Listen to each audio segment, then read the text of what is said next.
Meantime, unemployment numbers across the state of North Carolina continue to drop as well. According to the latest April data, state unemployment rate dipped to 5%. That's the lowest it's been since March of 2020, although it's still higher than 2 years ago when the unemployment rate was around 4%. Kendall Morris is joining us live today to talk more about a new plan that state lawmakers are putting forward to end the federal unemployment benefits. Hi, Kendall. Hey, Bill. Yeah, currently people here in North Carolina are receiving $300 a week in additional federal unemployment assistance. Some state lawmakers say, though, that's not needed with so many businesses trying to hire right now. Job fairs and hiring events are a common sight across the Charlotte area this spring.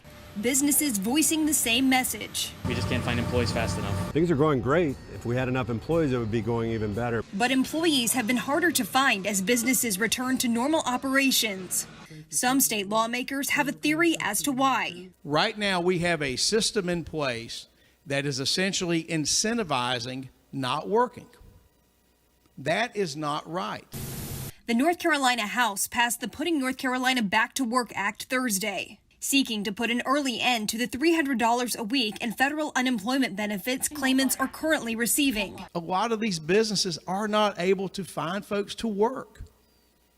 And if someone can receive more by not going to work, why would they go to work? But some lawmakers say the extra money is not the reason for a low turnout of job applicants. This problem ends September 6th. If this is the issue, then on September 7th, there will be a glorious rain of people falling into work and the world's going to end. But my suspicion is that's not what's going to happen. Adding that the pandemic may have led to lifestyle, education, or career changes, shifting people's wants and needs in a job. I, honest to goodness, in my heart, just don't know people who don't want to work.